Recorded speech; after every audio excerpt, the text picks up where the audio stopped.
Yo guys, what is up? What's going on? Today I've got with me here a new dash cam. This is the Halocam C1. Gonna do a quick unboxing here and then show you guys the installation and setup. And then in another video, I'm gonna show you some example footage of the camera, both daytime and nighttime. This is a 1080p dash cam with, I believe, what's called a Sony IMX323 sensor. So unboxing it here, you've got a thank you note, the instructions.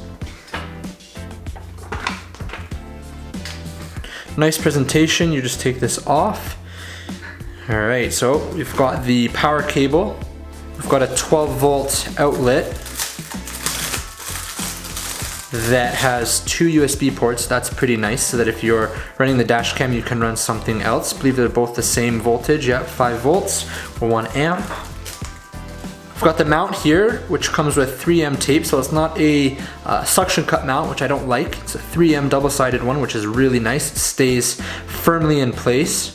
Then we've got here a Bluetooth remote. So this is really neat. Some newer dash cams are coming out with this lately. This remote lets you press the button and it'll save or share that video file. So if something happens and you're driving, you can actually mount this in your car somewhere, so that if something happens in front of you that you see and you want to make sure that clip doesn't get lost or overwritten, you press this button and it'll automatically save it into the app, which is really nice.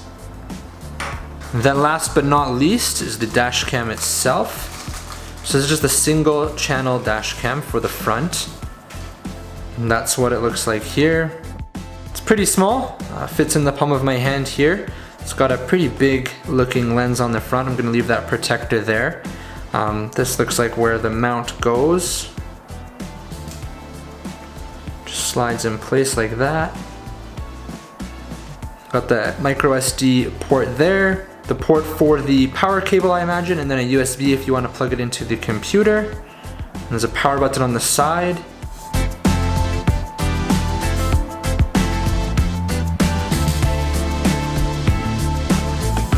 Alright, so that's it. Let's go get this installed and see what it looks like. So out here in the garage, gonna get this guy quickly installed right up here. So I've just peeled back the 3M and I'm going to mount it right up here beside my black view camera.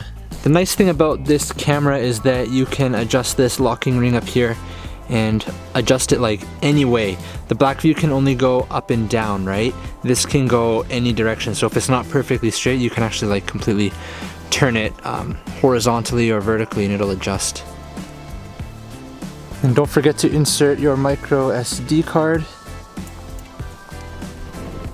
And then lastly, we're gonna take this port, plug it into there, then plug in the camera up top. They give you a lot of wire. So because I'm gonna be obviously running my black view, if I was doing a permanent install of this, I'd run this camera up through the top, down the side, under the dash, and then plug it in right here. All right, all ready to go. Everything's set up. Don't forget to take off that little protective film on the front lens. We're ready to go. Alright guys, so the Halocam C1 can be had for around $100 off of Amazon. I'll have a link down below in the description, but I'll let you guys make your own judgments on the quality. I'll share a few clips right now of it, and then stay tuned for my next video where I'll show you guys some full daytime and nighttime examples once I've had a bit of time to drive with it and share with you some more of my thoughts and opinions on it. Thanks so much for watching guys, and as always I hope you're having a great day or night, whatever it is where you are.